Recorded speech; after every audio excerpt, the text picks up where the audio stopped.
Today, we're diving into Michael Perlin's incredible book, God, You're Beautiful. It takes us on this really powerful journey through love and heartbreak, but its real destination is something much deeper. It's this profound discovery about where our deepest longings actually come from. So, let's get into it. The entire journey really starts with this one big question. We're all taught to go out there and search for the one, right? But what if that intense ache we feel for connection, that feeling of being incomplete, what if it's actually pointing us toward a truth we've been overlooking this whole time? Okay, so the story kicks off in a place that's, super familiar to most of us. That relentless, sometimes exhausting search for the one. That one person we believe is going to finally make us feel whole. And we've all been swimming in this idea our whole lives, haven't we? From movies to songs to everything else, we're told that real happiness is out there, waiting for us in the form of our other half. So, what do?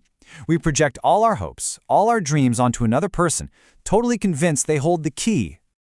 But here's the problem, as Perlin describes it. This whole external search often leads to a really predictable and painful pattern. We don't actually fall in love with a person, we fall in love with an idea, an illusion we've built around them.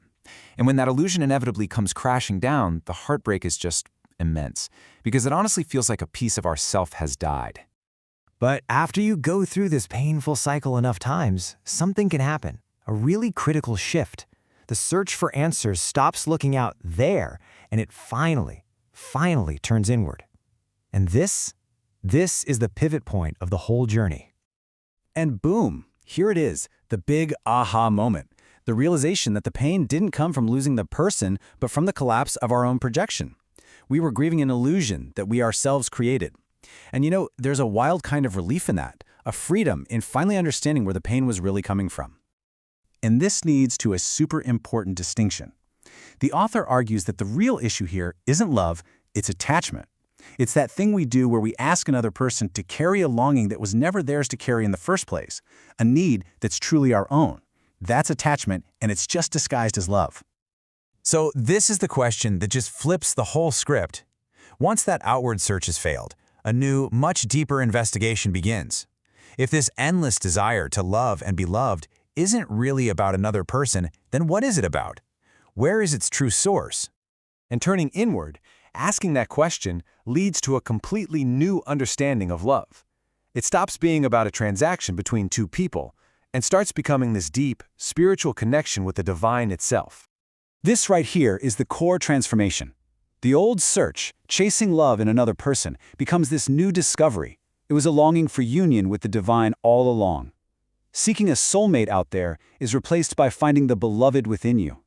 And that feeling of being incomplete and lonely, it transforms into this incredible sense of devotion and gratitude.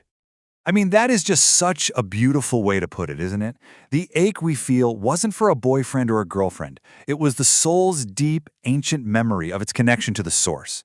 It's like a kind of spiritual homesickness. Every human romance was just an echo of that huge cosmic yearning. And once you make this interconnection, something absolutely remarkable happens. Your whole perception of the world just shifts. You start to see the divine reflected not just in yourself, but in everything around you. So the first part of this new vision is seeing the sacred in the natural world. It's like St. Francis. You start to realize that the same life force, the same divine presence that's flowing through you is also flowing through the sun, the moon, the trees, connecting everything in one big, beautiful family. Then, the second dimension is seeing the divine in your actions. Selfless service, what's known as seva, it's no longer a chore or an obligation. It becomes this joyful expression of love. Helping others is just a way of serving God in every single person you meet. And finally, the third dimension, you start recognizing the divine in every single person. Just like Rumi said, the beloved isn't somewhere else waiting for you. They are already inside each and every one of us. Every human interaction becomes a chance to meet God face to face. Okay, so where does all this lead? It brings us to the ultimate conclusion of the journey, what the author calls the great secret of love. It really unfolds in 4 key stages. First, we chase that incredible feeling of divine love through another person. That person, that relationship, it acts like a doorway, giving us our first taste of what true devotion feels like. Then comes the really hard part, the crucial test. We have to learn to love beyond that one person, realizing the feeling was never about them. It was about God. And the final union, the big payoff, is when we recognize that the source of all that love, the beloved, has been right inside of us the entire time. So ultimately, this just reframes the entire purpose of every relationship we ever have. Every joy, every single heartbreak, they're all lessons. They're all teaching you how to see and love the divine in another person until you finally awaken to the truth that you are simply looking at your own reflection. The journey that began with searching for one beautiful person ends with the incredible realization that you are seeing God everywhere, in nature, in other people, and finally, when you look in the mirror. It becomes a declaration, not to someone else, but to all of creation and to yourself. God, you're beautiful.